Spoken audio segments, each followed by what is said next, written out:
twin brother, Aaron Taylor Johnson, aka Tyree.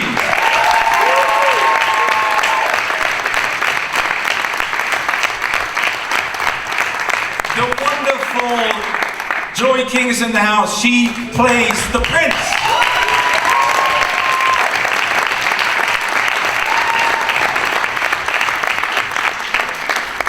And last but not least, Ladybug, Brad Pitt.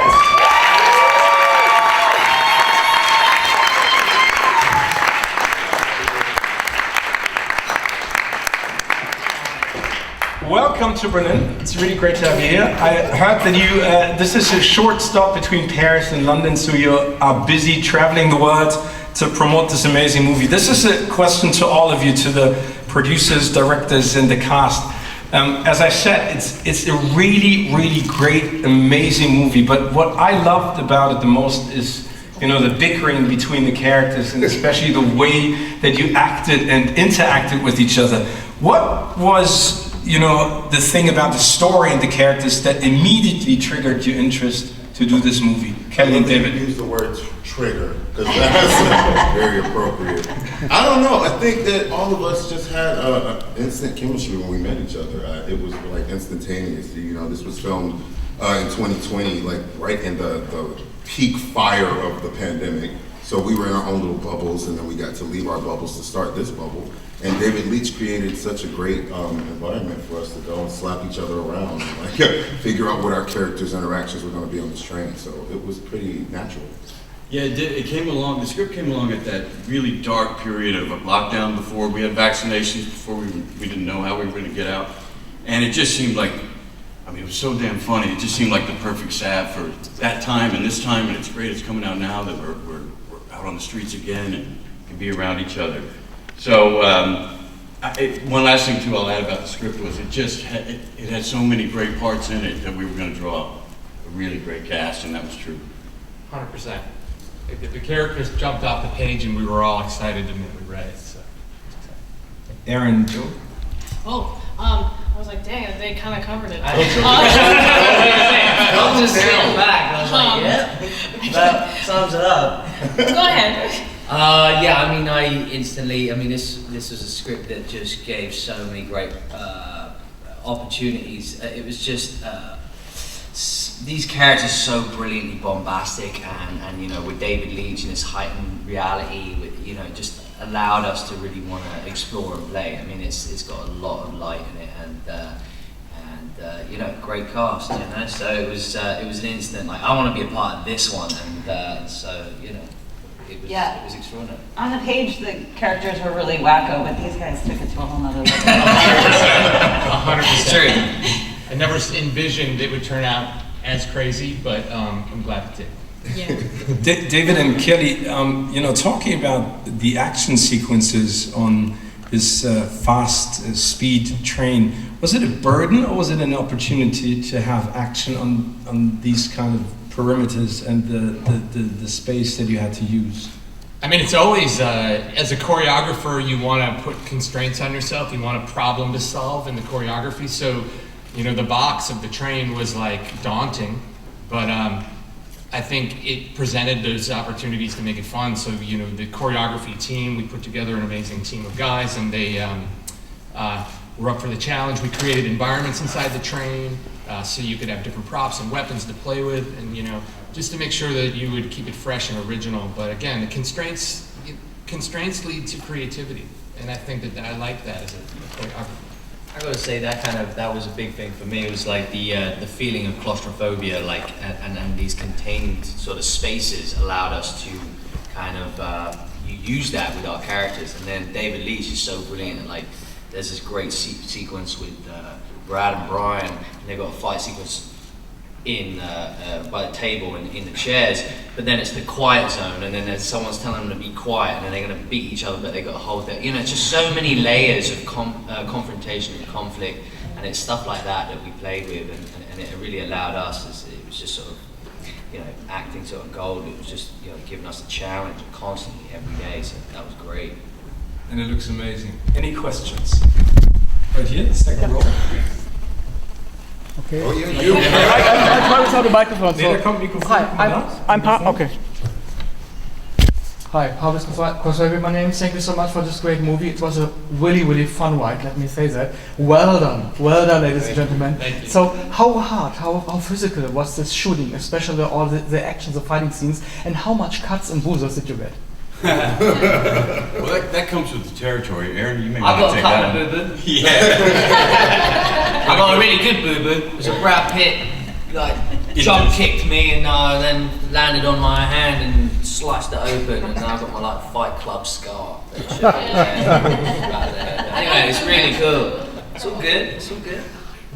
It was really the wooziness of the... Yeah, then I passed out. But that's the movie, that one. We only got it once.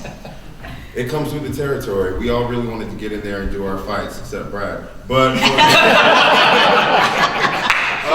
for the most part, we all were getting in there. Like, if David Leitch gives you something with the David Leitch touch on it, you want to do it. You know, you want to get in there and commit as much as you can. And I think we all like had a lot of rage coming in because we were stuck in our houses. So beating each other up was the most cathartic thing. So, it was great. Joey, any bruises? Thank you. I opened a door on my thigh one day on set, and I started bleeding, and I still have a scar to prove it. So that's my bullet train scar. I was fine. No problem. It was fine. Yo, Whatever. Dave Leitch. Dave comes from the stunt world. Dave actually was my stunt double, stuntman for me in '98. Yeah. Fight Club. We met on Fight Club. Yep. And he trained me for the fights.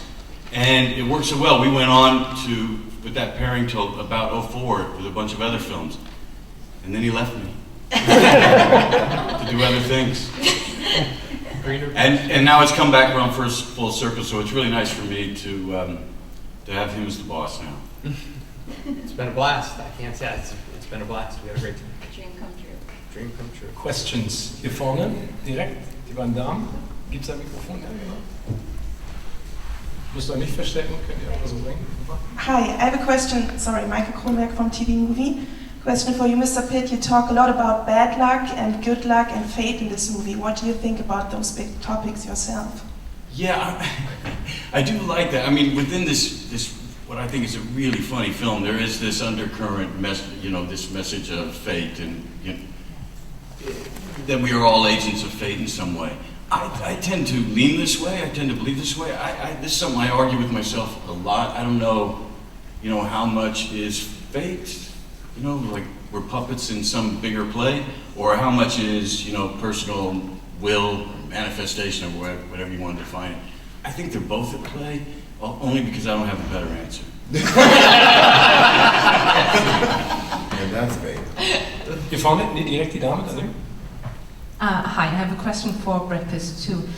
So you did a movie in the middle of the pandemic. Now you can come out a little bit, and you're traveling around Paris, London. How is that for you? Did you miss the hype? I mean, you must have seen the fans outside. Did you miss the hype, or are there even things that you didn't miss? No, no, not in that way. I didn't even realize it's been like 3 years, because we've been in lockdown and haven't brought anything to the table in a while. But at the same time, it's not that aspect of it. It's just nice, we all put everything we had into telling the story. It's come together. The planets almost have to align for a movie to be good, and we're really pretty proud of this one. And it's really nice to now let it go and let people. Hopefully people will be enjoying it together in the theater, laughing. Brian and Aaron, as the twin brothers, Lemon and Tangerine. And David, this is a question directed to you as well. The minute that we meet Lemon and Tangerine, they just start, it's like the odd couple, like Walter Matthau and Jack Lemmon, the way that you talk to each other. Was that a lot of improv? Or, David, how did you control the two of them? Because it looks like they had a blast. That's the point. What you see is no control. I think it's super Walter Matthau. No control. Again, there was a lot of this in the DNA of the characters on the page, and Zach Olkowitz, the writer, did an incredible job. But putting these two together is like, it's a gasoline in a match, and once you light it, you just want to let it burn for a while. And I had the fire extinguisher just on take 20. These metaphors feel loaded. But it was a contained fire. Okay. You have to let them. You have to let them play because you're getting gold. And so I want to say, like, making a movie is a collaboration, and to collaborate with these guys and everyone on the stage is a beautiful thing because we had such a great team. But how did you guys feel about working together? It's like that. I got over it. I showed up. It's that rare thing, you know, like you're very lucky when you find somebody that you can volley off of, when you get that chemistry that's instantaneous, that you can play with, you can let your guard down. You would like, I think what you called us in for a chemistry read, and like I remember us sitting down. He made this makeshift train car, honestly, and it was really daunting and weird. And we were like, oh, okay, well, we're gonna pretend to be on the train. We sat our scripts down on the table. We just sat across from each other, and we just started going, and we just like threw the scripts away. Well, we don't need this. But Aaron and I've been a fan of his for a long time, and everyone up here I've been a fan of for a long time, except Brad Pitt. And when I got a chance to play with Aaron, it was so much fun.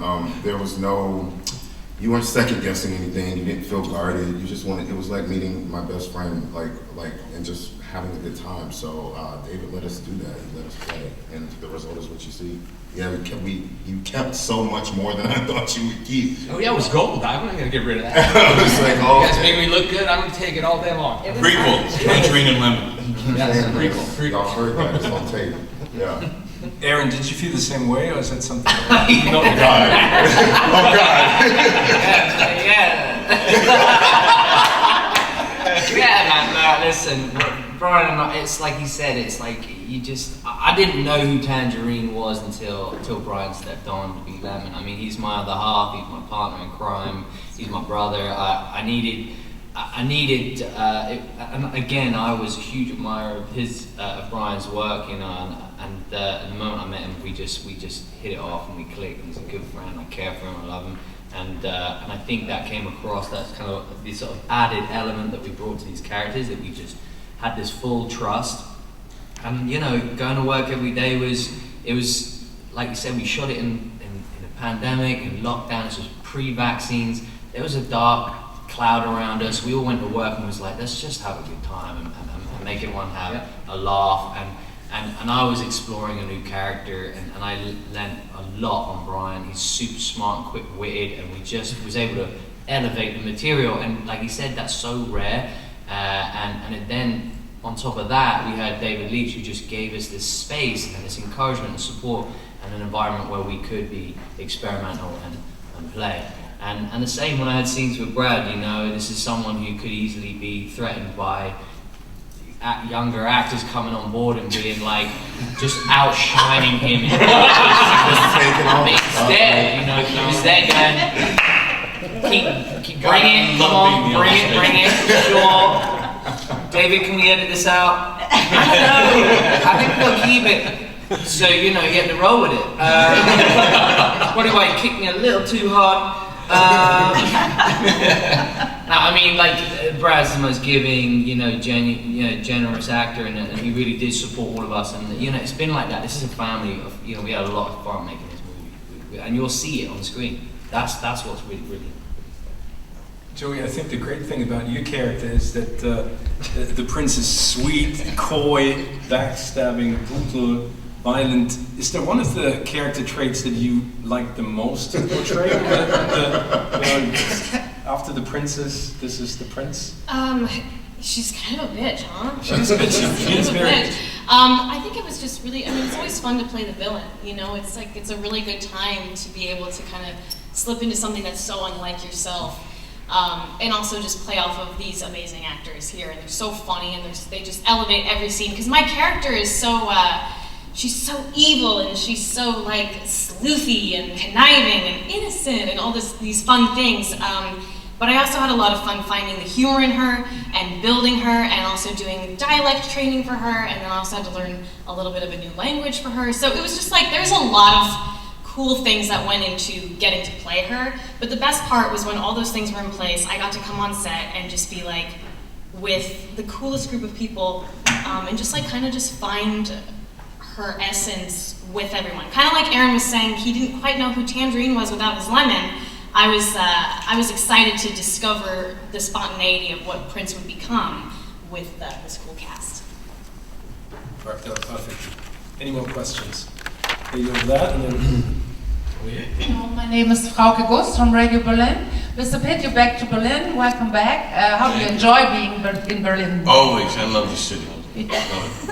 So every movie is a new experience. What was the most exceptional experience with Bullet Train you never ever had before? Again, I tell you what, I would walk on set, and we pulled this thing all off in one soundstage. It was technical mastery of the latest equipment to be able to do it, and that was really exciting. But again, it was just, I can't say enough about that time. It was just that time where we were all kind of losing it, and to be able to go to work and just like go have a laugh and know we're bringing something that I think is going to be a nice thing for everyone in that time. And this time was really the prevailing theme, is something that always like resonated with me. But don't do it. And we got around that. Oh my God. No comment. Question over here. Hi, my name is Laetitia. I'm from Cineastin TV. First of all, congratulations for this great, amazing movie. We had a lot of fun yesterday watching it. My first question, my only question for David. I have so much questions, but is you have this movie shows a lot of violence, on the other side a lot of humor. Like how they don't fit together, but like in this movie, they perfectly fit together. Like how did you achieve that? Well, I think it's always a balance of tone in a movie, and I think that's one of the biggest challenges of entering any film, is like, you gotta land the tone, and you live and die by that. I think creating the heightened world, like Aaron said earlier, allows us to get away with more things, and so we're in this sort of like comic book world, this escapist fantasy world, and we can play with some of those darker ideas, spoiler alert, Tangerine's death. I mean, it's graphic, but it's also funny, and I think it's okay to laugh at those things. Look, I love action. Scratch that. I love that. Scratch that. Scratch that. Can you say that? And then he comes back to life. Look, Didn't need to use me. Sorry. Anyway, I think it's important in movies to take people on a ride, and you can have all of those things live inside a film. Yeah, I'll add that, atonality used to be like a dirty word in filmmaking. Dirty. And I think that's one of the beauties of David's filmmaking is, you're laughing one time, you're crying the next, and you're going on this wild ride in between the whole way through, and it feels like just exhilarating and wild, and I think this movie has that in spades. Yeah, what you're pointing out is pretty much Dave's vernacular that has been really fun for me to watch develop, from John Wick to Deadpool 2 and now to us. So we all signed up for that. Time for two more questions. All the way in the back, lady with the glasses. Thanks. Hi, I'm Veronica. First of all, thank you for this amazing movie. It was so humorous, funny, and you did all a great performance, so thank you. Thank you. Except for your own role in character, which one of those did you like the most? And maybe you would have liked to switch into those scenes. For example, I would have liked to do Lemon in those scenes. Like. Don't. Come on, bud. I personally wanted to see a world where Tangerine and I switched parts just to see what that would look like. I'd forever keep forgetting that I was Tangerine. I kept on thinking I was Lemon. I was like, I'm Lemon, he's Tangerine. And then that was going to be like, we almost played with that. Maybe you're twins. Yeah, like, I wanted to see what it would be like to do that, but also, there's some really cool parts in there. The Elder was really dope. I gotta say, I really love the Prince. I think what Joey did was killer, man. And she had some fun stuff to play with, like psychological stuff to play with, and manipulations and things like that. I think was really, really cool. And I think There was one moment where I was like, how am I? I was like, I just want to be playing someone else right now. There was this part, no spoilers here, where there was like Thank God. Jesus, David, there was a rewrite. Thank God. There was a rewrite in my trailer one day, and I looked at it, and it was this like monologue, and it was a scene where potentially a couple lines surrounding this monologue that was new were in a different language. And I texted David, and I was like, "Hey, is this monologue supposed to be in English or the other language?" And he was like, "Oh, the other language would be cool." I was like, "Cool? Okay, it's in 10 days. I don't know this language." So in that moment, I started like panicking. I was like, "Oh my God, he just said it would be cool. Like, okay, I gotta learn this. I gotta learn it really quickly." So in that moment, I was like, "I just want to be Lemon right now. Oh. I just want to be Lemon right now. I don't want to learn this language." But that was actually the coolest part, getting to learn that. You crushed it. You did. Thanks, Mia. I want everyone to notice that no one said they wanted to be Brad. Ladies. All right. It's okay with that one. I wanted to be Mama. Yes. Last question.